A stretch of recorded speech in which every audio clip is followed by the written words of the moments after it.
this is Minu at AngloLink. This is the 7th video in our series Learn the Tenses and the second video about future tenses. In the first video we looked at the differences between will and going to, and in this video we're going to look at the use of the present continuous tense, that's I'm doing, for a future action and contrast it with going to. By watching these two videos, you will have a good understanding of the three main forms that are used in English to speak about future actions. So, when you're ready, let's begin. Right, let's start and contrast going to future with present continuous with a future time marker. First of all, just a brief reminder of the formulation of the two forms. Going to future, I'm going to do it, you're going to do it, he's going to do it, etc. And present continuous, but this time including a future time marker, I'm doing it tomorrow, you're doing it tomorrow, he's doing it tomorrow, etc. Okay, let's move on to usage now. Let's start with the second usage of the going to future that we looked at in the previous video. As you remember, the second usage was talking about a decision or a plan made before the time of speaking. Let's look at some examples. My friend wants to see the town, and I've decided to show her around. I'm going to show her around. She has decided to study at college. She's going to study psychology. He is planning to seek legal advice. He's made a decision. He's going to see his lawyer sometime next week. They want to discuss the matter. So they've decided to have a meeting. They're going to meet soon. Notice they are all personal decisions or plans before the time of speaking.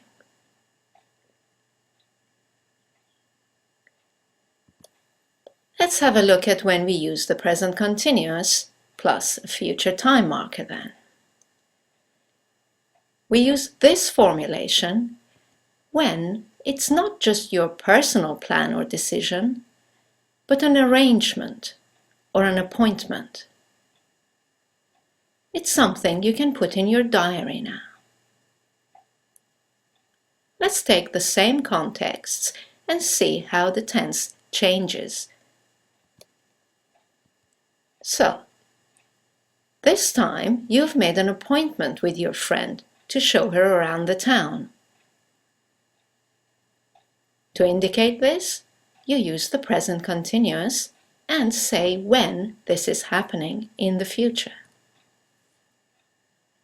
I'm showing her around this afternoon. In the second example, she has now registered at college. It's like an appointment, an arrangement. So we switch to the present continuous. She is studying psychology next year. Let's look at the third example. He has made an appointment with his lawyer. He is seeing him next Tuesday. And the fourth example, they have now scheduled a meeting. It's arranged, it's fixed. They're meeting at 1 o'clock tomorrow. So notice how appointments and arrangements have been made and are now fixed in the future. Let's look at the two tenses together and compare. So, going to, for plans and decisions, usually personal, before the time of speaking, and present continuous, including a future time marker for appointments and arrangements. I'm going to show her around the town. It's my plan, my decision. I'm showing her around the town this afternoon. I have an appointment with her. She is going to study psychology. That's her decision. She is studying psychology at college next year. She is not registered for it. He is going to see his lawyer next week. That's what he's planning.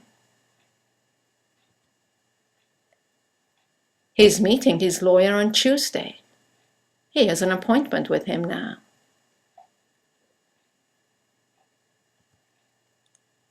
They're going to meet again soon. They've decided that.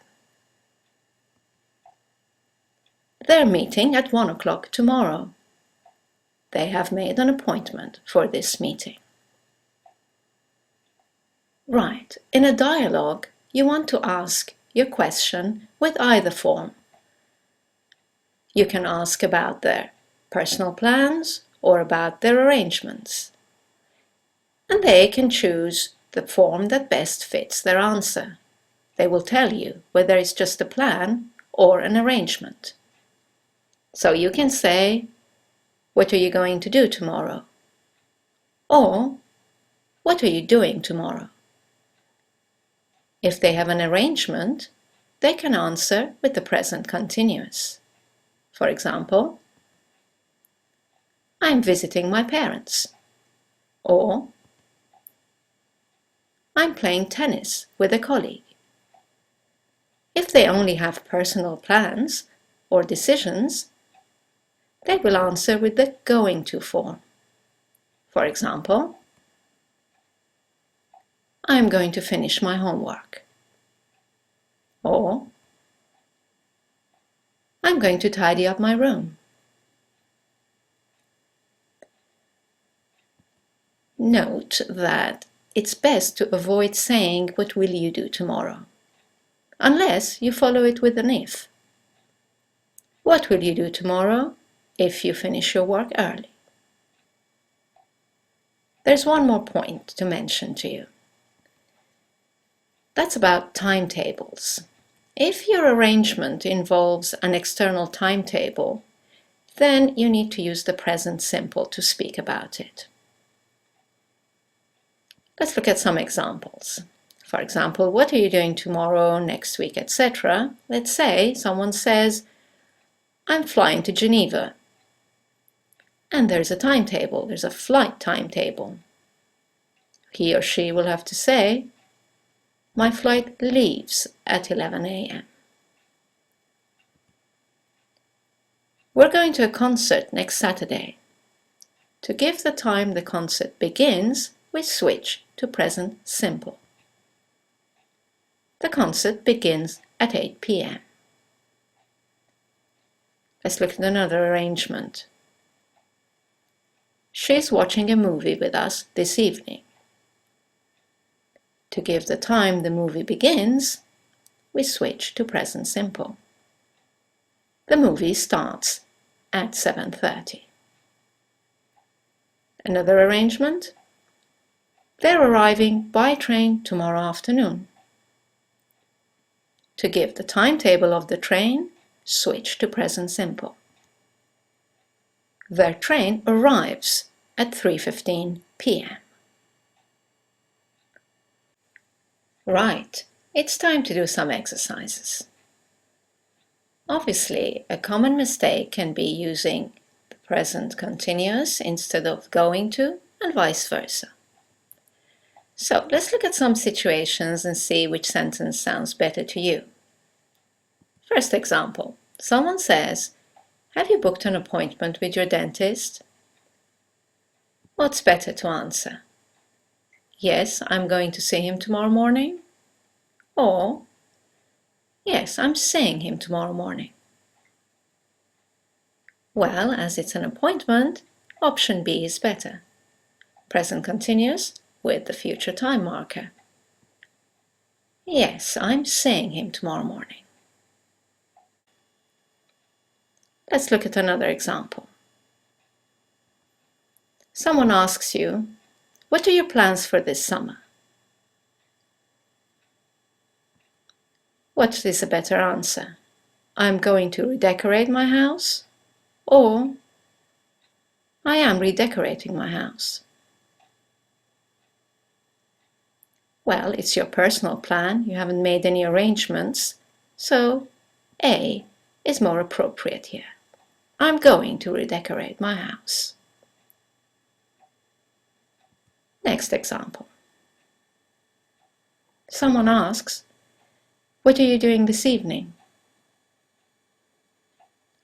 Would you say, "I'm going to have dinner with Jane," or "I'm having dinner with Jane"? B sounds better, because it's an appointment with Jane. She knows about it. And our last example. Is the light broken? What's the most appropriate answer here? Yes, the electrician is going to come tomorrow to fix it. Or, yes, the electrician is coming tomorrow to fix it.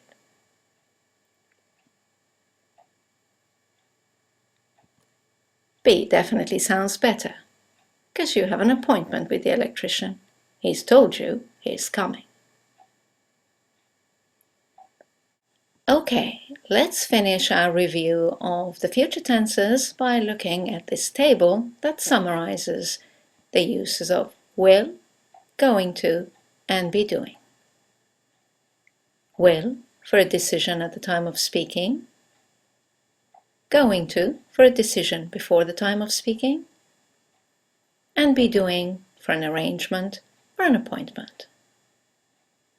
And will for uncertainty, with expressions like I think, maybe, probably, and going to for certainty, with expressions like I'm sure, I'm certain, definitely. Please remember that these are guidelines for you to be able to choose the most appropriate form in each situation. Of course, sometimes both forms work equally well. But really, only a native speaker would know that instinctively. As a non-native speaker, it is useful to follow these guidelines that allow you to be really confident in choosing the future forms. Well, I hope you've enjoyed this video about future tenses and the previous one. As you know, what you need to do next is to go on our website, anglolink.com, read the explanations again, and do the exercises to reinforce all these points. And I'd just like to say thank you for watching and see you in the next video. Bye now.